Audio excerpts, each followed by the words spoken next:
ஸ்டார்டிங்கில் noon soap போடுறது, special soap போடுறது அப்படி இப்படின்னு சொல்லிட்டு இருப்பாங்களா, அது சின்ன சின்னதாக போட்டேன். இனிஷியலாகவே எல்லாமே நஷ்டம் தான், எல்லாரும் ஏமாற்றுவாங்க. ஒரு ஸ்டேஜில் எனக்கு இங்கேயும் ஒரு கங்கைன்ற ஒரு படம் தேர்ட் பார்ட்டி அது எடுத்து ஃபஸ்ட்டு நடராஜா தேட்டரில் போட்டேன், பாரகண்டில் தேட்டரில் போட்டேன். அதுதான் கொஞ்சம் லாபம் கிடைச்சிது. அதுக்கப்புறம் தான் ஒரு க்ரீன் சிக்னல், அதாவது ஒரு மனுஷனுக்கு 5 பைசா லாபம்னு பார்த்தது, அது வரை நஷ்டமே பார்த்துட்டு இருந்தளவுக்கு திருப்பி ஓரளவுக்கு அது கிடைச்சிது. ஒரு பக்கம் எம்ஜிஆர் ரசிகர், ஒரு பக்கம் சிவாஜி ரசிகர். சிவாஜிக்கு மாலை போடுறது, அது கற்பூரம் ஏற்றுறது, அது இது செய்யுது, அந்த மாதிரி அந்த காதெல்லாம் அது நடந்தது. ஒரு சார்ட்டு பார்க்குறேன், எம்ஜிஆர் ரசிகர்கள் சரி சிவாஜி படம் தானே அப்படின்னு சொல்லி இருந்திருக்கலாம். இவங்க என்ன செஞ்சாங்கன்னா, ஜெயலலிதா அம்மாவுக்கு குஷிங்கையில் கற்பூரத்தை ஏற்றி எடுத்துகிட்டு போய் அங்கே பேனர் எடுத்து போட்டாங்க. காட்ட உடனே இவங்களுக்கு அங்கேயே கிளாஷ் ஆரம்பிச்சிச்சு. துப்பாக்கி பாதுகாப்போட ஓடணும் படம் ராஜா படம். அடுத்த நாள் தினத்தந்தியில் கோட்டரை பேஜ் நியூஸ், சிவாஜி படத்தில் ராஜா படத்தில் நடந்த கலாட்டா, தியேட்டரை அடித்து நொறுக்கினார்கள். எனக்கு என்ன ஒரு ஆசைன்னா, அந்த டயத்தில் போய் சிவாஜி சார் ஜெயலலிதா அம்மா சரசாதம் ரொம்ப இதாச்சு. அவர் போய் பார்த்தோம்னா அவர் ஃபோன் பண்ணி, அம்மா இந்த மாதிரி இந்த படத்தை கலாட்டா பண்ண போட சொல்லிடுமா அப்படின்னு சொல்லிடுவாருன்னு ஒரு ஆசையோட நானும் எங்கள் பிரதரும் நேராக அங்கே போகிறோம். எங்கள் வீட்டுக்கு சிவாஜி சாரை பார்க்க சாரை பார்க்குறது, அவர் நேரில் பார்க்குறது சார். அப்படியே சிங்கத்தினுடைய சிங்கத்தை நேரை பார்த்து விடு, அப்படி ஒரு இது.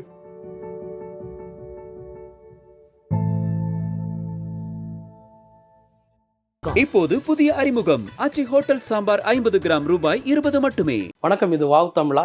சமீபத்தில் படையப்பா படம் ரீரிலீஸ் பண்ணி டிஜிட்டலில் அதை டெவலப் பண்ணி வெற்றிகரமாக ஓடிக்கிட்டு இருக்கு. இதுக்கு முன்னாடி இந்த ரீரிலீஸ் பண்ணுற படங்கள் அப்படிங்கிற அந்த கலாச்சாரம் தொடங்குனது அப்படின்னு பார்த்தீங்கன்னா, ராஜா, சிவாஜி நடித்து வெற்றிகரமான படமாக இருந்த கர்ணன், இந்த படங்கள்லாம் 2012 ரீரிலீஸ் பண்ணி பெரிய அளவில் சக்ஸஸ் ஆச்சு. அந்த கர்ணன் படத்தை ரீரிலீஸ் பண்ண திவ்யா ஃபிலிம்ஸ் சொக்கலிங்கம் அவர்கள்ட்ட அது எப்படி நடந்தது அந்த மாயஜாலம். ஏன்னா படம் கர்ணன் படம் பெரிய அளவில் எல்லாருக்கும் வாங்கின தேட்டரும் வெளியிட்ட தேட்டர்களுக்கு எல்லாருக்கும் லாபத்தை ஈட்டி கொடுத்துருக்கு. அது எப்படி அவருக்கு அந்த ஐடியா வந்தது அப்படிங்கிறத திவ்யா ஃபிலிம்ஸ் சொக்கலிங்கம் அவர்கள்ட்ட கேட்கலாம். வணக்கம் சார். வணக்கம் சார். சமீப காலமாக அந்த ரீரிலீஸ் பண்ணுற கலாச்சாரம் இப்போ அதிகமாகிட்டு இருக்கு. அதான் டிஜிட்டலுக்கு பண்ணி வெளியிடுறது. அதில் அஜித் நடித்த அட்டகாசம், விஜய் நடித்த கில்லி, அதுக்கப்புறம் இன்னைக்கு ஒரு போன வாரம் வெளியாகி இருக்கிற படையப்பா படம் புது படத்தோட மாதிரியான ஒரு பெரிய வசூலை ஈட்டி கொடுத்துருக்கு. நீங்கள் கர்ணன் படத்தை ரீரிலீஸ் பண்ணியிருக்கீங்க. அந்த அனுபவத்தை சொல்லுங்கள். உங்களுக்கு எப்படி இந்த ரீரிலீஸ் பண்ணுறதும் விநியோகம் பண்ணுற இந்த துறைக்குள்ளே நீங்கள் வந்தீங்க? முதல்ல தமிழா நேயர்களுக்கு எனது அன்பு வணக்கம். சின்ன வயசுலேருந்தே எனக்கு சினிமான்னா ஈடுபாடு ஜாஸ்தி.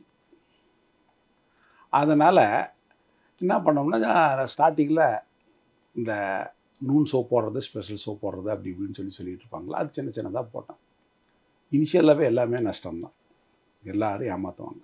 அப்படி அந்த மாதிரி செஞ்சுட்டு படங்களை வாங்கி ஒவ்வொரு தேட்டரில் இந்த தேட்டர் ராஜா அந்த மாதிரி ஒரு செகண்ட் ரிலீஸ் அந்த மாதிரி போடுற அந்த இது செஞ்சுக்கிட்டு இருந்தோம்.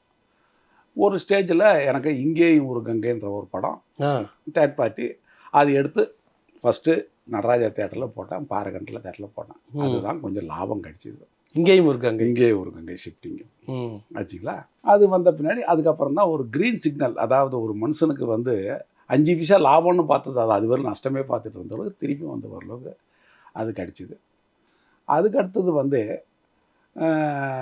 நான் அடுத்து சிவாஜி எம்ஜிஆர் படம், சிவாஜி படங்களை பண்ணணுன்னு எனக்கு ஆசை. ஷிஃப்டிங் அது எடுத்து தேட்டரில் எடுத்து போடுப்பாருன்னு ஒரு ஆசை இருந்தது. இருந்தாலும் எனக்கு முன்னாடி ஒரு சிவாஜி ரசிகர், அது சிவாஜி ரசிகர் மன்றத்தினுடைய முக்கிய பொறுப்பில் இருந்தவர் ஜோசப் என்ற நண்பர். அவர் எம்ஜிஆர் படத்தை பண்ணியிருந்தார். நேற்று நாளைன்னு படம். நேற்று நாளே அவர் ரீரிலீஸ் பண்ணியிருந்தார். எல்லாமே நம்ம பேசுறதால ரீரிலீஸ் தான். அன்றைக்கெல்லாம் ரீரிலீஸ் அவரே பண்ணியிருக்காரு, நாம் பண்ணால் என்ன அப்படின்னு சொல்லி ஃபஸ்ட்டு ஒரு படம் எங்கள் தங்கம், அந்த படத்தை ஒரு பிரிண்ட் போட்டு வைக்கணும். அதில் ஜெயலலிதா அம்மா, எம்ஜிஆர். ஜெயலலிதா அம்மா ரொம்ப அழகாக இருப்பாங்க, அந்த படம் பாட்டுங்கள்லாம் நல்லாயிருக்கும். சரின்னு சொல்லி அதை எடுத்து புது பிரிண்ட் போட்டலாம்னு சொல்லி போட்டு நடராஜா தேட்டர்லேயும் காஞ்சிபுரம் தேட்டர்லேயும் ஒரு 2 தேட்டரில் போட்டால் ஓரளவுக்கு நான் லாபம் வந்தது. லாபம் வந்தோடனே டக்குன்னு அது விற்றுட்டுனா ஒரு சொற்ப லாபம் கிடைச்சிது. அதுக்கடுத்த ஸ்டேஜ் தான் வந்து அடுத்து ஒரு பெரிய படம் பண்ணலாமேன்னு சொல்லி ஒரு ஐடியா வந்தது. வந்தவுடனே சேலத்தில் உலகம் சுற்று வாலிபன் ரைட்ஸ் இருக்குன்னு கேள்விப்பட்டு அதை போய் சேலத்தில் போய் அதை வாங்கிட்டு வந்து எப்படியெல்லாம் நம்மளுடைய டிசைன்ஸ் என்னுடைய அணுகுமுறையாக கொஞ்சம் வித்தியாசமாக இருக்கும். அது எப்படி போடுவாங்கன்னு அதுக்கு முன்னாடியெல்லாம் ஷிஃப்டிங் தேட்டர்னு சொல்லுவாங்கள்ல. ஆமாம். அதாவது ரிலீஸ் சென்டரை தவிர மற்ற பாரகன், பிளாசா, சித்ரா இந்த மாதிரி தேட்டரை தான் போட்டுக்கிட்டு இருப்பாங்க. நாம ஏன் அந்த மாதிரி நான் யோசிப்பேனே, எடுத்தோடனே பெரிய ரிலீஸ் தேட்டர்ஸ். அப்போ ஆல்பர்ட் தேட்டரில் ரஜினி படம், அந்த கமல் படம் அந்த ரேஞ்சில் தான் போட்டுருப்பாங்க. நான் அதிலே போட்டு பார்ப்போமே அப்படின்னு சொல்லி அதில் போய் அப்ரோச் பண்ணி அதை ஆல்பர்ட்டு, பிருந்தா, சீனிவாசன் சொல்லி 3 பிரிண்ட்டை அட் ஏ டைம் ஓப்பன் பண்ணி பார்ப்பேன். விளம்பர செலவு 1. அதையே வந்து 3 பிரிண்ட்டாக போட்டு 3 சென்டரில் போட்டால் எப்படி இருக்குன்னு சின்ன ஒரு ஐடியா வந்தது. ஐடியா வந்த முன்னாடி சரின்னு சொல்லி அதுக்கப்புறம் தான் வந்து சஃபேர் லித்தோஸ், மெட்ராஸ் சஃபேர் லித்தோஸ். அங்கே நான் எங்கள் தங்கம் படம் பிரிண்ட் போட்டதால் அங்கே கொஞ்சம் ஃப்ரெண்ட்ஷிப் ஆகிடுச்சு. அங்கே எடுத்த உடனே போய் அதுக்கு வித்தியாசமான விளம்பரம் பண்ணணுன்னு சொல்லி, விளம்பர யுக்தியை கையாளணும்னு சொல்லி என்ன பண்ணேன்னா, ஃபஸ்ட்டு மவுண்ட் ரோடில் பிளாசா தேட்டருக்கு பக்கத்தில் ஹோர்டிங்ஸ் அப்படின்னு வைப்பாங்கல்ல. ஆமாம். கட் அவுட்டு இப்போ பழைய படத்துக்குன்னு சொல்லி கட் அவுட் வச்சேன். கட் அவுட்டை வச்ச உடனே எங்கள் தங்கத்துக்கா உலகம் சுற்றுவாங்க எங்களுக்கு. அப்போ வந்து எம்ஜிஆர் இப்படி கையை தூக்குற மாதிரி இருந்திருக்கும். அந்த ஸ்டில்லில் பார்த்து அந்த கட் அவுட் வச்ச முன்னாடியே ரசிகர்களுக்கு என்னான்னு தெரியல, அப்படி ஒரு ஆனந்தம். அதை வச்சுட்டு அதுக்கப்புறம் போட்டோம் ஆல்பர்ட் தேட்டரில், பிருந்தா தேட்டரில், அதுக்கப்புறம் பாரத் தேட்டரில், இந்த மாதிரி எல்லாம் பெரிய பெரிய தேட்டர் ரிலீஸ் தேட்டர்லேயே போட்ட பின்னாடி எல்லாரும் கொஞ்சம் என்ன இவ்வளோ பெரிய தேட்டரில் போனாலும் அதுக்கு தகுந்த மாதிரி விளம்பர யுக்தியெல்லாம் வந்து பப்ளிஷ்டு போஸ்டர்ஸ் எல்லாம் சின்னதாக 2 ஷீட்ஸு 4 ஷீட்ஸு அப்படி தான் அடிச்சிட்ருப்பாங்க. நான் எடுத்தோன்னே 9 ஷீட் பெரிய பிட் போஸ்டரை அதை டிசைன் பண்ணி அதை ஒட்டி அதுக்கப்புறம் 3 தேட்டரில் கிராண்ட் இயராக ரிலீஸ் பண்ணோன்னே மாபெரும் வரவேற்பு கிடைச்சது. எங்கப்பா சினிமாவுக்கு இவ்வளோ மரியாதை இருக்கா அப்படின்னு சொல்லி தான் எனக்கு கிடைச்சது. அந்த வகையில் எம்ஜிஆர் ரசிகர்களுக்கெல்லாம் ஓரளவு திருப்திப்படுத்துகிற மாதிரி இருந்தது. நல்லா போச்சு ஆச்சுங்களா. அந்த வரவேற்பை பார்த்த பின்னாடி எனக்கு நாம் ஒரு சிவாஜி ரசிகராக இருந்துட்டு நம்ம தலைவருக்கு ஒன்றும் பண்ணலையே, பண்ணி ஆகணும்னு சொல்லி எதுக்கு சரியான படமாக இருக்குன்னு சொல்லி பார்த்த உடனே அப்போ தான் இந்த ராஜா படம், ராஜா சிவாஜி சாரும் ஜெயலலிதா நடிச்ச படம். ரொம்ப ஸ்டைலிஷான படம் அது. சிவாஜி படத்தில் ஒரு ஜேம்ஸ் பாண்ட் ஸ்டைல் இருக்குதுன்னா பாட்டெல்லாம் சூப்பராக இருக்கும். பாட்டு நல்லாயிருக்கு, ஆக்ஷன் நல்லாயிருக்கு, எல்லாமே நல்லாயிருக்கு. போகிறதே அந்த அளவுக்கு இருக்கும். அந்த படத்தை எடுத்துக்கணும். ஆனால் கேப்பே இல்லை, அப்பயும் ஓடிக்கிட்டு தான் இருக்குது. அதெல்லாம் கேப் விட்டு தான் யூஸ்ஃபுல்லாக பண்ணுவாங்க. அதை எடுத்து நான் செய்யணும்னு முடிவு பண்ணோன்னே அங்கே போய் ரைட்ஸு சேலத்தில் இருந்தது. அதுவும் அந்த ரைட்ஸை வாங்கிட்டு அந்த படத்தை பார்க்கணுன்னு சொல்லி போய் கோயம்புத்தூரில் போய் சித்தோடுன்ற ஒரு ஊரில் ஓடிக்கிட்டு இருந்துச்சு அந்த படம். மனுஷனுக்கு பாருங்க அந்த ஆசை, அதை போய் பார்க்கணுன்னு. அந்த காலத்தில் டிவிடி அதெல்லாம் இல்லை, பார்க்கணும்னு சொல்லி போய் பார்த்தேன். எப்படி இருக்குன்னு சொல்லி பார்த்த உடனே ஒரு முன்னும் அப்படியே இது வந்து நீங்கள் சொல்கிறது 90களில் இதில் 89 ரைட்ஸ் வாங்கிறதுக்கு முன்னாடி போய் வாங்கிட்டு பார்த்தோன்னா அப்படியே சார்ஜ் பண்ணிக்கிறேன் நான். சரி அப்படின்னு சொல்லி எப்படி பண்ணணும்னு சொல்லி முடிவு பண்ண பின்னாடி அதனோட ரைட்ஸை போய் சேலத்தில் போய் சிட்டி என்எஸ்சி 1 லட்ச ரூபாய்க்கு வாங்கிட்டு வந்த பின்னாடி அதுக்கப்புறம் நம்மளோட திறமையெல்லாம் காட்டலான்னு சொல்லி 3 பிரிண்ட்டு போட்டேன். 3 பாலிஸ்டர் பிரிண்ட்டு, ஒரு சினிமாஸ்கோப்பு, 2 பிரிண்ட்ஸ் போட்டு வச்சுட்டு அது எப்படி ரிலீஸ் பண்ணலான்னு சொன்னப்போ ஆல்பர்ட் தேட்டரில் தான் ரிலீஸ் பண்ணோம். ஆல்பர்ட், பிருந்தா, சீனிவாசா அதில் நம்மளோட டார்கெட்டை அந்த மாதிரி தான் பெரிய தேட்டரில் தான் போகணும்னு சொல்லிட்டேன். அதுக்கு ப்ரொமோஷனுக்கு பப்ளிசிட்டிஸ் போகிற ரொம்ப கிராண்டாக வித்தியாசமாக பண்ணேன். அதே மாதிரி உலகம் சுற்று வாலிபன் கட் அவுட் வச்ச மாதிரி ராஜா படத்துக்கு வந்து எம்எல்ஏ ஹாஸ்டல் என்ட்ரன்ஸில் ராஜா படத்துக்கு கட் அவுட்டு பெருசாக ஒரு பேட்டை வச்சுருக்கிற மாதிரி அது வச்சுட்டேன். அது கொஞ்சம் அதுக்கப்புறம் சிவாஜி ரசிகர்கள் கேட்கவாமான எங்கள் ரசிகர்களில் எதுக்கு வட்டி முதமாக காட்டணும்னு சொல்லி அதுக்கு மாலை எங்கேடி எல்லாம் போட்டு ரொம்ப ராஜா படத்தை கட் அவுட்டுக்கு அங்கேயே கட் அவுட்டே மவுண்ட் ரோட்லேயே தினமும் சாயங்காலம் ஆனால் மாலை போடுறது அது அதாச்சும் அதெல்லாம் கொண்டாடிட்டு இருப்பாங்க. கொண்டாடி திருநவும் அங்கே அதை திருப்பி ரிலீஸு ஆல்பர்ட்டில் ரிலீஸ் பண்ணோம். ஓப்பனிங் ஷோவே ஃபுல்லு. அன்றைக்கி டேட்டில் எலெக்ஷன் நினைக்கிறேன், ஒரு எம்பி எலெக்ஷனாக இந்த எலெக்ஷனாக நடந்தது. அது முடிஞ்ச பின்னாடி அதுக்கப்புறம் ஈவினிங் ஷோ ஃபுல்லு, நைட் ஷோவும் ஃபுல்லு. சனிக்கிழமை கொஞ்சம் சுமாராக இருந்தது. நான் என்னன்னா இந்தளவுக்கு ஒரு ரெஸ்பான்ஸ் இருக்கு. எப்படி எங்கள் ஆல்ரெடி நான் எம்ஜிஆர் படம் பண்ணதால அவங்க ரசிகர்கள் எங்க கூட கொஞ்சம் பழக்கத்தில் இருக்காங்க. இதில் ஜெயலலிதா அம்மா இருக்காங்க, அந்த டேட்டில் சிஎம். அப்படின்ற பட்சத்தில் அவங்களும் வருவாங்களே அப்படின்னு சொல்லி நினச்சேன். இவங்க வந்தாங்கன்னா கிளாஷ் ஆகுமே அப்படின்னு சொல்லி நான் பயந்துக்கிட்டு என்ன பண்ணேன்னா பால்கனி தேட்டர் டிக்கெட்ஸ் பூரா எம்ஜிஆர் ரசிகர்களுக்கு, ம் கீழே போகிற சிவாஜி ரசிகர்களுக்கு கொடுத்துடலாம் ம் அப்படின்னு சொல்லி பிரச்சனை இருக்காது அப்படின்னு நினச்சிட்டு, மேலே இருக்கும் மேலே வேரில் இருந்துட்டு போட்டு, கீழே இருக்கும் கீழே இருந்துட்டு போட்டு அப்படின்னு சொல்லி நினச்சிட்டு, ஏதோ ஒரு தெரிஞ்சது பிரச்சனை ஏதோ வரும் அப்படின்னு இருந்தது மட்டும்தான் உஷாராக இருக்கலாம்னு சொல்லி இதுதான் என்னோட உஷார். சரி சரி ஆச்சுங்களா. அதுக்கப்புறம் வந்து ரிலீஸ் அன்றைக்கி சண்டே ஈவினிங், ஒரு பக்கம் எம்ஜிஆர் ரசிகர்கள், ஒரு பக்கம் சிவாஜி ரசிகர்கள். சிவாஜிக்கு மாலை போடுறது, அது கற்பூரம் ஏற்றுறது, அது இது செய்யுது, அந்த மாதிரி அந்த இதெல்லாம் அது நடந்துட்டு இருந்தது ஒரு சைடு. ஒரு அடுத்து பார்க்குறேன் எம்ஜிஆர் ரசிகர்கள், சரி சிவாஜி படம் தானே அப்படின்னு சொல்லி இருந்திருக்கலாம். இவங்க என்ன செஞ்சாங்கன்னா, ஜெயலலிதா அம்மாவுக்கு வந்து உஷிங்கள் கற்பூரத்தை ஏற்றி எடுத்துகிட்டு போய் அந்த பேனரில் எடுத்துகிட்டு போய் காட்ட ஆரம்பிச்சாங்க. காட்ட உடனே அவங்களுக்கு அங்கேயே கிளாஷ் ஆரம்பிச்சிச்சு.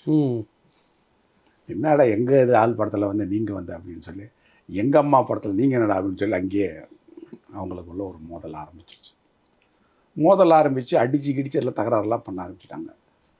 ஒரு ஸ்டேஜில் உள்ள அலோவ் பண்ணுற சமயத்தில் உள்ள தேட்டர் கிளாஸ் எல்லாம் அடித்து நொறுக்கிட்டாங்க. அங்கே இருந்து லேடிஸ் எல்லாம் விழுந்தடிச்சுட்டு பார்த்து ஓடுறாங்க, என்ன நடக்குது என்னன்னு தெரியலன்னு சொல்லி. அதுக்கப்புறம் அந்த ஏரியா ஏசிடிசி அவங்கெல்லாம் வந்து உள்ளே வந்து அதை இதை வந்து கண்ட்ரோல் பண்ணி, அரை மணி நேரம் கண்ட்ரோல் பண்ணி ஆஸ் படத்தை ஓட்ட வச்சுட்டாங்க. ஓட்ட வச்சு அது எப்படி ஓட்டினாங்க தெரியுமா சார்? ஃபுல்லாக கம்ப்ளீட்டாக யார் இந்த பசங்க கம்ப்ளீட்டாக டிம்மர் லைட்டு, இருட்டு பண்ணல, டிம்மர் லைட் ஆன்லேயே இருக்குது, அதிலே வச்சு படத்தை ஓட்டாங்க. படத்தை உடனே சைடில் இந்த சைடு 8 போலீஸ், இந்த சைடு 8 போலீஸ் வித் துப்பாக்கி இதோட துப்பாக்கி பாதுகாப்போட ஓடணும் படம். ராஜா படம் இத்தனைக்கு ராஜா படத்துலேயே துப்பாக்கி போலீஸ் வந்து சிவாஜியை துரத்திக்கிட்டே இருக்கும். அதுக்கு தகுந்த மாதிரி இந்த படத்தை வந்து இவங்க ரசிகர்கள், இவங்க போலீஸ் பார்த்தா அப்பயும் இவங்க ரசிகர்கள் போலீஸ்கள் அடங்கல், அவங்களுடைய ஆரவாரம் அது பாட்டு தான், லைட்டு பாட்டுக்கு இருந்தது, அது பாட்டுக்கு ஓடி நல்லபடியாக படம் ஓடி முடிஞ்சது சார். ஆனால் எனக்கு என்ன பயம் வந்துச்சுன்னா, ஆஹா நம்ம அந்த படத்தில் சம்பாரிச்சது போகிற இதில் புஞ்சு போச்சு, தேட்டர்காரங்க டேமேஜ் என்ன, சேர்ஸ் எல்லாம் உடச்சிட்டாங்க, கண்ணாடிங்க நீங்கள் தான் கொடுக்கணும் இல்லையா, நான் தான் கொடுக்கணும்னு நினச்சிட்டு இருந்தேன். அந்த டயத்தில் அவர் தேட்டர் மேனேஜ்மெண்ட் என்ன பண்ணாங்கன்னா, நல்லபடியாக என்கிட்ட அதை அந்த டெஃபர்மேஷன் எதுவும் கிளைம் பண்ணல, படத்தை ஓட்ட மாட்டாங்க நிறுத்திட்டாங்க அப்படின்னு நினச்சேன். நம்மளுடைய சம்பாத்தியமெல்லாம் முடிஞ்சு போச்சு, நம்மளுடைய இதை முடிஞ்சு போச்சு அப்படின்னு நினச்சிக்கிட்டு இருந்தேன். அதுக்கு முடிஞ்ச பின்னா நினச்சின்னா உடனடியாக அன்றைக்கி நைட் ஷோவும் போட்ட உடனே கொஞ்சம் நைட் ஷோ கொஞ்சம் சுமாராக தான் போச்சு. உடனே அடுத்த நாள் வந்து இம்மிடியேட்டாக அடுத்த படம் ஓட்டுவாரா ஓட்ட மாட்டார்னு ஒரு தைரியம் இருந்ததுன்னா உடனடியாக இன்னொரு பேனர் எடுத்து ரெடி பண்ணி வச்சுட்டேன். வச்சோன்னா அடுத்த நாள் அந்த வாரம் பூரா நல்லா போச்சு, ஓரளவுக்கு போயிடுச்சு. எனக்கு என்னன்னு தெரியலையே, இதுக்கப்புறம் தேட்டர்காரங்க படம் போடுவாங்களா போட மாட்டாங்க. அடுத்த நாள் தினத்தந்தியில் 1/4 பேஜ் நியூஸ், செகண்ட் பேஜ்லேயே நியூஸ் வந்துடுச்சு. சிவாஜி ராஜா படத்தில் நடந்த கலாட்டா, தேட்டரை அடித்து நொறுக்கினார்கள் அப்படின்னு சொல்லி பெருசாக போட்டு விட்டாங்க. போட்ட உடனே எல்லா பூரா தமிழ்நாடு பூரா நியூஸ் ஃப்ளாஷ் ஆகிடுச்சு. ஐயோ இது வேற போட்டாங்களா, இனிமேல் யாரும் இந்த படத்தை போடவே மாட்டாங்க, எதுக்கு நமக்கு எதுக்கு ரொம்ப அப்படின்னு சொல்லி தேட்டர்காரங்களாம் இது மாதிரி அடிச்சுன்னு வரைக்கிட்டாங்க அப்படின்னு சொல்லி நான் பயந்துட்டு அப்படியே ஓரமாக கூடி உக்காந்துருக்கேன். ஒரு 2 நாள் கழிச்சு நான் வாங்கிக்கிறது வந்து சிட்டி என்எஸ்சி. அதுக்கப்புறம் சவுத்தார் கார்டு பார்ட்டி ஒருத்தர் வந்து கேட்குறாரு, நமக்கு தெரிஞ்ச 10 சமீபத்தில் தான் தவறிட்டார், யுனைடெட் பாதுஷா சார்னு சொல்லி. அவர் நமக்கு ரொம்ப நெருங்கிய நண்பர். என்ன சொக்க என்ன இது அப்படி இப்படின்னு கேட்குறாரு. ஆமாம் நான் என்ன ஆல்பர்ட்டில் என்ன படம் இப்படி பண்ணிடுச்சாமே அப்படின்னு சொல்லி கேட்குறாரு. ஆமாண்ணா அப்படி இப்படின்னு சொல்லி நான் வந்து என்னுடைய சோகத்தை வெளியே காட்டிக்கல, முடிஞ்ச வரலும் கொஞ்சம் கிரிப்பாகவே மெயின்டைன் பண்ணுறேன். எடுத்த உடனே அப்புறம் வந்து என்ன நார்த் ஆர்காடு சவுத் ஆர்காடெல்லாம் வச்சுருக்கல அப்படின்னு அப்படி. ஆமாண்ணா அப்படின்னு பேசினோடனே அடுத்தது நம்ம சவுத் ஆர்காடு ஒரு ஏதாவது கொடுத்துடலாமா அப்படின்னு கேட்டேன். அப்போ நான் கொஞ்சம் ஆஹா சம்திங் ஏதோ ரெஸ்பான்ஸ் இருக்குதுன்னு சொல்லி நினச்சிக்கிட்டு எடுத்த உடனே எவ்வளோண்ணா கேட்பாங்க, என்னென்னா நான் ஏகப்பட்ட செலவு பண்ணிட்டேண்ணே, 3 பிரிண்ட்டு போட்டேன், விளம்பரங்களும் பெருசாக பண்ணியிருக்கேண்ணே அப்படின்னு சொன்னேன். ஆமாம்மா கரெக்டு தான், சரி ஒரு 2 ரூபாய்க்கு முடிச்சிடலாமா அப்படின்னு கேட்குறாரு. இல்லைண்ணா 2 ரூபாய்க்கெல்லாம் அப்படின்னா நான் செலவே பெருசாக பண்ணிட்டேன், ஒரு 4 ரூபா தான் பார்க்கலாம் அப்படின்னு சொல்லி சொன்னேன். ஓரளவுக்கு 1.5 ரூபாய்க்கு கேட்டு கூட கொடுத்துட்ருப்பேன் நான். ஆக்சுவலாக என்னோடய கிரிப்பை விட்டு கொடுக்காமல் அப்படியே மெயின்டைன் பண்ணிட்டேன். அந்த உடனே அப்புறம் வந்து சரி ஒரு 3 ரூபாய்க்காக முடிச்சிடலாமா அப்படின்னு கேட்குறாரு. ஆஹா இவ்வளோ வேகமாக வர்றாருன்னு ஒன்று. சரி நான் அதுலேயே நிற்கிறேன், நான் 4 இல்லைண்ணா நான் பார்க்கலாம், நானே ரிலீஸ் பண்ணி பார்க்கலான்னு நினைக்கிறேண்ணா. அப்போ கொஞ்சம் இது வந்துடுச்சு அது மாதிரி. அதுக்கடுத்தோடனே சரி ஒரு 3,000 ரூபாய்க்கு முடிச்சிடலாம் அப்படின்னு சொல்லி சரி 3,000 ரூபாய்க்கு 3.5 லட்ச ரூபா ஒரு பிரிண்ட்டோட சவுத் ஆர்காட். ஆச்சுங்களா. நீங்கள் 1 லட்ச ரூபா இன்வெஸ்ட்மெண்ட் வாங்கினது 1 லட்சம் தான்.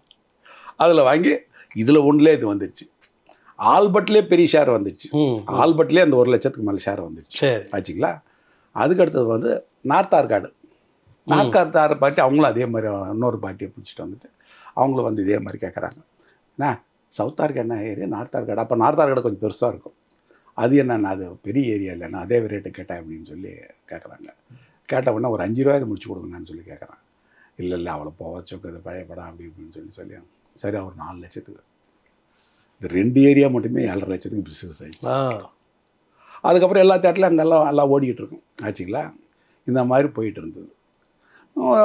அதாவது என்னுடைய சிவாஜி ரசிகர்களுக்கு திருப்திப்படுத்தின ஒரு இது, அவங்க எம்ஜிஆர் ரசிகர்களுக்கு திருப்திப்படுத்தணும். இந்த மாதிரி படுத்தப்போ எம்ஜிஆர் சிவாஜி மாற்றி மாற்றி பண்ணிக்கிட்டு இருந்தேன். அதுக்கப்புறம் என்னென்னா அடுத்தது தெய்வமகன் மேலே எனக்கு ஒரு பயங்கரமான ஒரு ஈர்ப்பு. அதில் ரசிகர் படம்னா அந்த ரீரெக்கார்டிங் அது இது பாட்டை இன்னும் ஸ்டில் எனக்கு அப்படி புல் அடிக்க அந்த படம். அந்த படத்தை அப்படியே கேசட்னு போட்டோன்னா எனக்கு அப்படி ஒரு உணர்ச்சிகரமான ஒரு ஃபீலிங் எனக்கு கிடைக்கும். அந்த படத்தை வந்து தேவி பாரடைஸ் தேட்டரில் போட்டு பார்க்கணுன்னு சொல்லி எனக்கு ஆசை. தேவி பாரடைஸில் நம்ம கிராண்டாக பண்ணி செய்யணும். அதில் அந்த படத்தை போட்டு பார்த்தா எப்படி இருக்குன்னு சொல்லி அந்த டைத்தில் தான் 4 பிரிண்ட் ரெடி பண்ணேன். அந்த டேட்டில் எல்லாம் நெகட்டிவெல்லாம் ரொம்ப வீக் ஆகிட்டு இருந்தது. இருந்த பிரிண்ட்டை வச்சு 4 தேட்டர் ரெடி பண்ணேன். தேவி பாரடைஸ், சீனிவாசா, மினிமோட்சம், இந்த பக்கம் பாரத், 4 தேட்டர் ரிலீஸ் பண்ணேன். ரிலீஸ் பண்ணுங்களா. தேவி பாரடைஸ் போய் கேட்ட உடனே அவங்க என்ன சொன்னாங்கன்னா, அதுக்கு முன்னாடி கொஞ்சம் டேட் இல்லைன்னு சொல்லி சொன்னாங்க. அதுக்கப்புறம் பக்கத்தில் ஸ்டார் தேட்டருக்கு போய் அப்ரோச் பண்ணேன். ஸ்டார் தேட்டரில் அதுக்கப்புறம் முடியாதுன்ட்டாங்க. அது ஏதாவது அதுக்கப்புறம் திருப்பி தேவி பாரடைஸ் ஒரே ஊர் ஷோவது கொடுத்து பாருங்கள், நூன் ஷோ மட்டும் ஒன்று கொடுங்க அப்படின்னு சொல்லி கேட்டேன். கேட்ட உடனே சரி நூன் ஷோ போட்டு கொடுத்தாங்க. ஆனால் இதில் கலாட்டா நடந்தது. ஆல்ரெடி ராஜாவில் நடந்திருக்குல்ல, இந்த மாதிரி பிரச்சனை நடந்தால் என்ன வருது அப்படின்னு சொல்லி அவங்க உஷாராக ஆன் எனி டைம் உன்னோட நாலேஜ் இல்லாமல் நாங்கள் படத்தை நிறுத்திக்கலாம் அப்படின்னு ஒரு கிளாஸ் போட்டாங்க. ஆச்சுங்களா. சரி ஆல்பர்ட் தேட்டரில் முடிஞ்சதும் அதுக்கப்புறம் தெய்வமகன் படத்தை தேவி பாரடைஸில் ரிலீஸ் பண்ணிட்டேன். அதுக்கு பெரிய விளம்பரம் கட் அவுட் எந்த அளவுக்கு விளம்பரத்தை பண்ணோம் மேக்ஸிமம் எல்லாத்தையும் பண்ணிடலாம். ஃபஸ்ட் நாள் கொஞ்சம் ஒரு 500 டிக்கெட்டு போச்சு. 2வது நாள் ஒரு 800, 3வது நாள் ஹவுஸ்ஃபுல் கூட்டம். அந்த டயத்தில் தான் என்னன்னு தெரில, நம்ம ரசிகர்களுக்குள்ள கொஞ்சம் எதுனா பண்ணாங்கன்னு தெரில. அவங்க போய் தேட்டர் மேனேஜ்மெண்ட் என்ன சொன்னாங்கன்னு தெரில. ஒன்று படத்தை நிறுத்திட்டாங்க. தெய்வமகனை கொடுத்துட்டு இன்றைக்கி லாஸ்ட்டு நாங்கள் வாங்க செக்கை வாங்கிட்டு போயிடுங்க அப்படின்றாங்க. எனக்காக சங்கடம் தான். என்ன சார் இது என்ன இல்லைங்க, இதெல்லாம் நம்ம அங்கே செட் ஆகாது எதுக்கு அப்படின்னு சொல்லி அந்த டயத்தில் அவங்க சிஎம் இருக்காங்க, சிஎம் அப்படின்னு படத்தை நிறுத்திட்டாங்க. நிறுத்திட்டு அந்த பசங்களை நம்ம ரசிகர்கள்லாம் சேர்ந்து என்ன பண்ணாங்கன்னா, தர்ணா பண்ணுவோம், அங்கே போய் இருப்போம் அப்படின்னு சொல்லி தேட்டரில் எல்லாம் அந்த படத்தை போட்டுன்னு சொல்லி எல்லாம் பிளான் பண்ணி எதாவது செய்கிறாங்க. தர்ணாலாம் பண்ணிட்டேன். அவங்க சொல்லிட்டாங்க, உங்கள் டிஸ்ட்ரிபியூட்டரை கைத்து போட்டார், எனி டைம் படத்தை நிறுத்தலான்னு சொல்லி. எனக்கு என்ன ஒரு ஆசைன்னா, அந்த டயத்தில் போய் சிவாஜி சார் ஜெயலலிதா சரசாதம் ரொம்ப இதாச்சு. அவர் போய் பார்த்தோம்னா அவர் ஃபோன் பண்ணி அம்மா இந்த மாதிரி இந்த படத்தை கலாட்டா பண்ண போட சொல்லிடுமா அப்படின்னு சொல்லிடுவாருன்னு ஒரு ஆசையோடு நானும் எங்கள் பிரதரும் நேராக அங்கே போகிறோம் எங்கள் வீட்டுக்கு. சிவாஜி சாரை பார்க்க அவர் சொன்னாரும் டக்கு நம்ம வேட்டரை முடிச்சுட்டு வரல, ஒரு ஃபோனில் முடிச்சுட்டு வரேன்னு நினச்சிட்டு அப்படின்னு ஆசையோடு போகிறேன். போன உடனே என்னாச்சுன்னு செக்யூரிட்டிகிட்ட சொன்னோடனே நான் சொன்னோன்னே உள்ளே விட்டோடனே சாரும் காலையிலே வந்தோடனே அன்றைக்கி தான் அவர் நேரில் பார்க்குறேன் சார். சிவாஜி க்ளோஸாக அப்படியே இந்த சிங்கத்தினுடைய சிங்கத்தை நேரை பார்த்து அப்படி ஒரு அவர் ஹைட் அப்படியே பார்த்தோன்னே அப்படி வரும். அப்படின்னா அப்பா இந்த மாதிரி இந்த படத்தை நான் தேவி பாரடைஸில் இந்த படத்தை போட்டோடனே தேட்டருக்காரங்க முன்னே நான் நிறுத்திட்டாங்க, அது நீங்கள் கொஞ்சம் சொன்னீங்கன்னா அது மாதிரி அப்படின்னு சொல்லி யதார்த்தமாக நான் சொல்கிறேன். போக போக சரியாக போயிடும் அப்படின்னார். அது ஒரு பெரிய மேட்டராக அவர் எடுத்துக்கல. இந்த மேட்டரை பார்த்து இந்த அம்மா கிட்ட சொல்லி செய்யணுமா அப்படின்றதுன்றத போக போக சரியாக போயிடும். அது இந்த விஷயத்துலலாம் இந்த ரசிகர்களுக்காக அவர் எதுவுமே செஞ்சிக்க மாட்டார். அவர் உண்டு, படம் உண்டு, அந்த ப்ரொமோஷன்லாம் அதில் அவர் தெளிவாக இருப்பார். இது சின்ன மேட்டர். இதுக்கு முன்னாடியே கூட அந்த பசங்க படம் எத்தனையோ படங்கள் 75வது நாள் நிறுத்தது உண்டு, அடுத்த படம் வருதுன்னு சொல்லி. அப்போல்லாம் போய் கேட்டிருக்கேன், அது அவங்க டேட்டு கொடுத்தது அவ்வளோதான் அப்படின்னு சொல்லி அந்த மாதிரிலாம் செஞ்சது உண்டு. ஏன்னா வருஷத்துக்கு 13 படம் வரும். 13 படத்தை ஃபீட் பண்ணுறதுக்கு அவரால் தேட்டருங்கே இருக்காது. நல்லா ஹவுஸ்ஃபுல்லாக ஓடிட்டுருக்கோம். அதை தூக்கிட்டு வேற படம் அவரோட படமே போட வேண்டியிருக்கும். அப்போ தெய்வ மகனுடைய அதிகமாக ஓடட்டும் அப்படின்றது இவர் ரெக்கமெண்ட் பண்ணக்கு முடியல, சிவாஜி பண்ணலை. அது பெருசாக ஒரு எடுத்துக்கவே பெரிய மேட்டரா அவருக்கு இதெல்லாம் பெரிய மேட்டரா அவருக்கு தெரியல. அவருக்கு அனுபவப்பட்டவராச்சு அவருக்கு. இந்த மேட்டருக்காக போய் ஜெயலலிதா கிட்ட போய் பேசணுமா அப்படின்றத நாம நினச்சிக்கிட்டு இருந்தோம். உடனடியாக டக்குன்னு ஜெயலலிதா மேடம் கிட்ட சிஎம் கிட்ட ஜெயலலிதா சிஎம் கிட்ட சொன்னால் ஒரே ஃபோட்டோவில் முடிச்சுடுவார் அப்படின்னு எண்ணத்தோட நாம் போகிறோம். அது அவங்களுக்கெல்லாம் அவ்வளோ பெருசாக இல்லை. சரி, அதுக்கப்புறம் ஓடி முடிச்சிட்டுது. இந்த மாதிரி தான் சார் இந்த படம் எம்ஜிஆர் படம் சிவாஜி படம் மாற்றி மாற்றி பண்ணிகிட்டு இருக்கோம். இது 95 வரலும். அதாவது 95 வாக்கில் அதுக்கப்புறம் வந்து சேரன் பாண்டியன் படத்தை நான் தான் வாங்கினேன். சரி. வாங்குறப்போ அந்த பாங்கி செய்கிறப்போ எல்லோரும் வந்து தேட்டர்காரங்களாம் படம் போடுவாங்க. தேர்ட் பார்ட்டிஸ்னு வந்து படம் போட்டுக்கிட்டு இருப்பாங்க. அந்த சமயத்தில் ரெடின் கிங்ஸ்லி இப்போது நடிகர் ரெடின் டாப்பில் இருக்காங்களா? ஆமாம், ரெடின் கிங்ஸ்லி அவர் வந்து எங்கிட்ட படம் போடுறவர் ரெகுலராக வந்து போட்டுக்கிட்டு இருப்பார். போட்டுக்கிட்டு இருந்தோடனே அந்த டயத்தில் வந்து ஆக்சுவலாக நான் கொஞ்சம் லேட்டாக வருவேன். அந்த டயத்தில் வந்த உடனே அவர் வந்து எனக்காக தேட்டர்காரங்களாம் வெயிட் பண்ணிட்டுருப்பாங்க. வெயிட் பண்ணுறப்போ அப்போது எங்கள் மேனேஜர் திருவரசன்றவங்ககிட்ட இவர் வந்து ஐஸ் பிடிச்சிட்டு இருப்பார். அவர் ரெடின் கிங்ஸ்லி வந்து சார் எந்த மூடில் இருக்காரு அப்படின்னு சொல்லி என்கிட்ட வந்த உடனே இந்த மாதிரி அண்ணா இந்த படம் நாகேஷ் தேட்டருக்கு படம் போடுறேன் அப்படின்னு சொல்லி கேட்டார். என்ன இதுன்னு சொல்லி சரின்னு சொல்லி அப்போது ஒரு கேட்டது நான் 10 ரூபாய்க்கு கேட்டிருப்பேன். அதுக்கப்புறம் அவர் கொஞ்சம் கிட்ட 7,500 ஆயிரம் கொடுத்தேன். கொடுத்து அதுக்கப்புறம் வந்து அதுக்கப்புறம் எடுத்து படம் போட்டார். போட்டு அதுக்கப்புறம் நல்லபடியாக ஓடிச்சின்னு சொல்லி அப்புறம் எப்படி ஓடிச்சு என்னன்னு அதை பற்றி எனக்கு தெரியாது. ரீசெண்டாக அவர் வந்து ஸ்டார் ஆகிட்ட பின்னாடியே ஆல்பர்ட் தேட்டரில் ஷூட்டிங் நடந்துகிட்டு இருந்தது. நடந்துட்டு இருந்தப்போ அப்போ எனக்கு டச்சில் இருப்பார். வந்தவுடனே வந்தவுடனே என்ன ஆல்பர்ட் தேட்டர் மாரியப்பன் சார் கிட்ட கேட்டுக்கிடும், சார் சொக்கா சார் வந்தாரா அப்படின்னு சொல்லி. வருவார் என்ன ஃபோன் பண்ணி சொன்னால் மட்டும் எனக்கு தகவல் மாதிரி கேட்டாங்க.